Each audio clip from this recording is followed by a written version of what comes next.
continue with 2020's Out of Bounds. Once again, Matt Gutman. North Carolina, where tobacco is king and traffic laws reign with an iron fist. Go 15 miles an hour over the limit here, you will get your license suspended and you could land in jail. Police here are sworn to enforce these tough laws, but we wondered, do they actually obey them too? To find out, we decided to turn the tables on the cops with our own 2020 speed trap in Raleigh, North Carolina. We're going to be along this road. Our objective, not only to catch any speeding cops in the act, to all be on walkie-talkies, but to follow them to their final destination. Our target location, a stretch of I-40 near downtown Raleigh, where the speed limit is 65 miles per hour.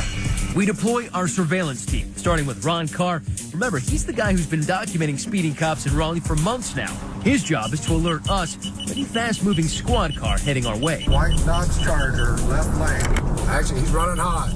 To accurately measure how fast any suspected speeding cops are traveling, 3, 2, 1, mark. We set up 2 checkpoints. 3, 2, 1, mark. The plan is if we confirm cops are speeding, we'll spring our trap, deploying my chase car to tail them wherever they're going. Even though we chose something with some hefty horsepower, we don't want to get busted for speeding ourselves. So in case we lose them... Where did he go? We brought in the Air Cavalry, a 2020 helicopter equipped with an aerial surveillance camera. Those cops can run, but they can't hide from our eye in the sky. The 2020 speed trap is set, and it's not long till this cruiser flies by our checkpoints at 75 miles per hour. Mark, that's 10 over the limit. No lights, no sirens. By the time the cruiser reaches us in the chase car, we estimate it's picked up even more speed. Going about 85. It's hard for us to catch up. My chase car is left in the dust, but luckily, our chopper team gets us right back on track. We're on it. Chopper's on it. It says SBI Crime Lab. We're able to follow the car to its final destination and confront the lead-footed driver. Matt Gutman from ABC News. Hi. How you been? I'm good. Good. We were watching you on I-40. Okay. We're going about 85 miles an hour. Okay. Wondering what you think about that. I don't really have a comment. You don't have a comment? No. It's hardly an emergency. The officer is just dropping off evidence at the state crime lab. Don't you think it's a little hypocritical that police officers go 85 miles an hour and they would clearly pull someone like me over? That would upset people. Isn't what you're supposed to do, to some extent, serve as an example of how people should drive?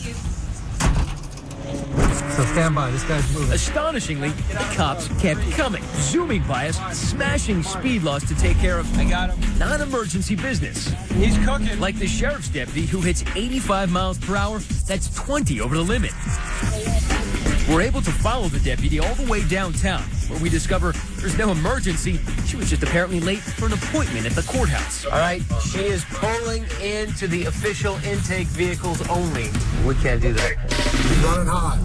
Same story with another sheriff's vehicle that we clock at 82 miles per hour. He's going so fast. He was going 82. Stay on him. Chopper, stay on him. Everybody stay on him. He's moving too fast for me to keep up with. Oh, man, we just lost him. Finally, our trusty chopper again comes to the rescue and puts us back on his tail. The officer leads us on a merry, slow-speed chase through Raleigh's downtown streets. He's going around in circles. He is aware we're following him. I think he's trying to shake us. He finally comes to a stop at the federal courthouse. We're from ABC News. We noticed that on I-40 over there, you were going about 82, 85. Wondering if you were on an emergency call. We didn't see the flashers. Pick up a federal prisoner and take him back to Edgecombe County. I don't know. If I went 81 or 82, you'd probably pull me over. I would. You think your superior would mind that you were going that fast? Would he mind? Probably. 2, 1, mark. But not all of the cops we caught speeding were on official business.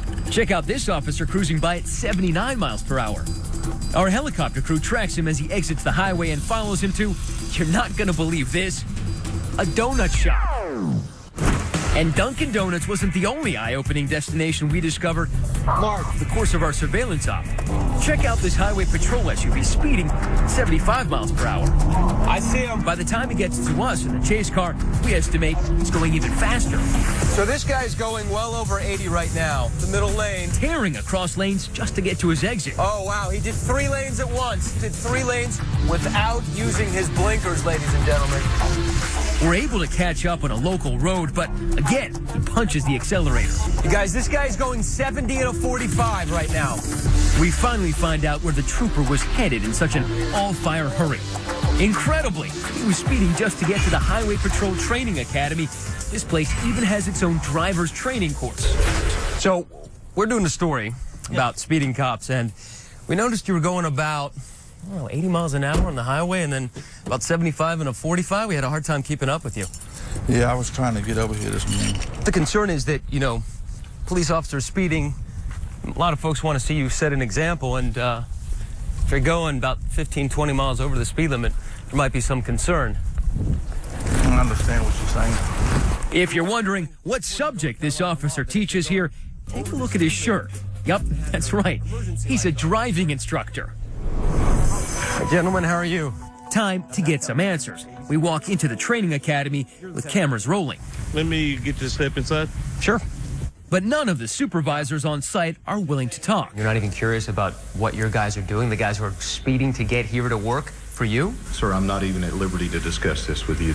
Later, after we've left North Carolina, a spokesman for the Highway Patrol tells us they've launched an investigation into what we found. We went ahead and started looking into this matter, and we're going to handle it accordingly. Do you find it outrageous that one of the people we found driving most recklessly seemed to be a driving instructor? That's not a good thing. It kind of paints the wrong type of message. We are dealing with that individual. But in Connecticut, what we found during our surveillance operation came as no surprise to the families of teenagers Ashley Krakowski and David Servin, who lost their lives because of a speeding cop. Today, they rest side by side. Tragedy has left their families deeply skeptical that cops will actually crack down on their own. And never in a million years will they do that. Never. Would you say that these speeding cops destroyed your family? Yes, they did ours. Ripped our hearts out. They did. And it could be anybody's kid, anybody's child. And it's the worst thing you could ever happen to you. Our hearts go out to both of those families tonight.